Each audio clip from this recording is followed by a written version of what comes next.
There's a house at the edge of town that no one dares to go near.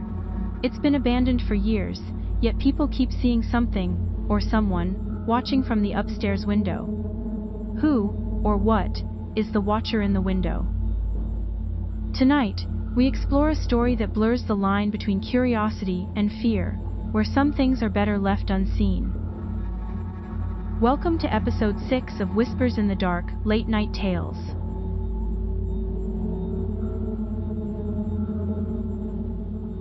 On the edge of a small, quiet town, there stands an old, dilapidated house.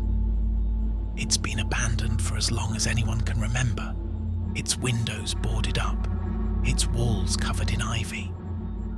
But even though the house has long been empty, there are those who say they've seen a figure standing at the upstairs window, staring out into the night. The townspeople call it the Watcher in the Window. They speak of it in hushed tones, sharing stories of how, on certain nights, a shadowy figure can be seen gazing out from the second-floor window, its silhouette barely visible through the cracked glass. Some say it's the spirit of the old owner, unable to move on. Others believe it's something darker, something that never left. The stories have kept people away for years, but there's always someone who can't resist the lure of a good mystery. And that's how two curious friends, Jake and Emily, found themselves standing outside the old house one chilly autumn evening, their breath visible in the cold air.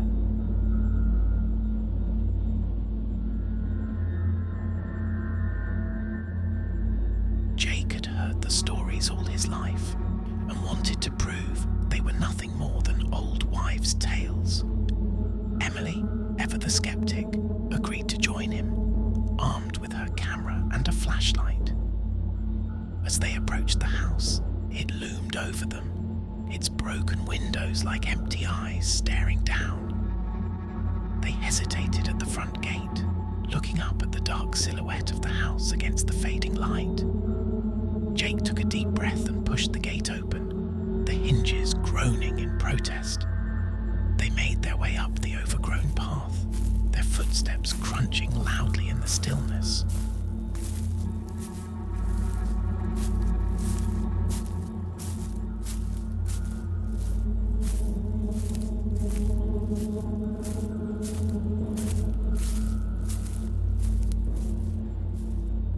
They stepped inside, their flashlights sweeping over the dusty, decaying interior. The house was silent, except for the faint sound of the wind whispering through the broken windows. They explored the first floor cautiously, their nerves on edge, but found nothing unusual, just an old, empty house left to rot. But then, as they climbed the creaking staircase to the second floor, Emily felt it, a chill, a sense of being watched. She glanced at Jake, who seemed oblivious, his eyes focused on the steps ahead. She shook off the feeling, telling herself it was just the stories getting to her.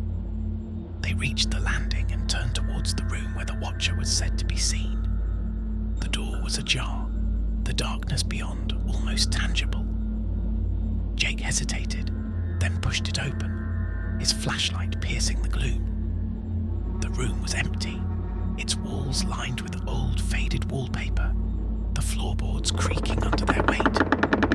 But there it was, the window. They both stopped, staring at it, the glass cracked and smeared with dirt. Jake stepped closer, his breath fogging the glass as he peered out into the night. He turned back to Emily with a triumphant grin, shrugging.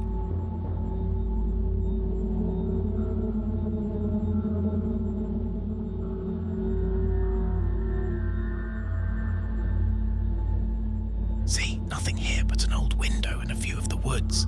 Just stories. He laughed, but Emily didn't join in. Her eyes were fixed on the window, her brow furrowed. Something felt wrong. She stepped closer, raising her camera to take a picture. But just as she was about to press the button, she saw it. A shadow, faint but unmistakable, moving across the glass. She froze, her heart hammering in her chest. "Jake, do you see that?" Her voice was barely a whisper. Jake frowned, turning back to the window. He squinted, then shook his head. "I don't see anything, Em. It's just your imagination." But Emily couldn't shake the feeling of being watched, of something standing just behind her, staring at her through the glass. She raised the camera again, snapping a quick photo. The flash lit up the room for a split second, and in that moment, she saw it. A figure standing behind Jake, its eyes dark and hollow, its face twisted in a silent scream. She gasped, stumbling back, her hand over her mouth. "Jake, we need to leave now." Her voice was shaking, her eyes wide with fear. But Jake just laughed, turning around to face her, his smile fading when he saw the look on her face. "Em, what's wrong? What did you see?" But she couldn't answer, couldn't find the words to explain the terror that had gripped her. She grabbed his arm, pulling him towards the door. They ran down the stairs, not stopping until they were outside, the cold night air hitting them like a slap. They stood there, breathing hard, their eyes locked on the dark silhouette of the house. Emily's hands were shaking as she fumbled with her camera, pulling up the photo she had taken. And there it was, the figure standing behind Jake, its face pressed against the glass, watching them with eyes that seemed to bore into their souls.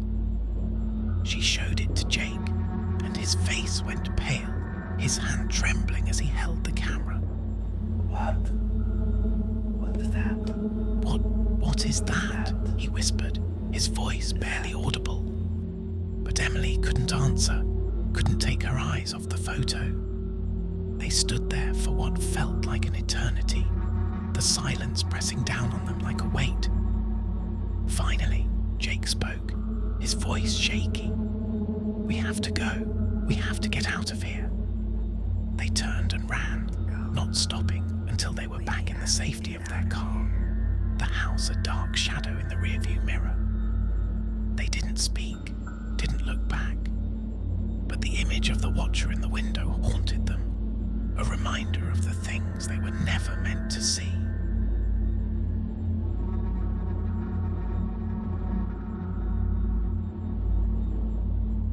They never returned to the house, and the photo was locked away, buried deep in a drawer. But sometimes, late at night, Emily would find herself looking out her own window, wondering if the watcher was still there, staring out into the night, waiting for the next curious soul to venture too close. The house still stands, empty and silent, its windows dark and empty. But those who pass by know better than to look too closely, to stare at the second floor window, because some things are best left unseen, some mysteries left unsolved, and the watcher in the window is always watching.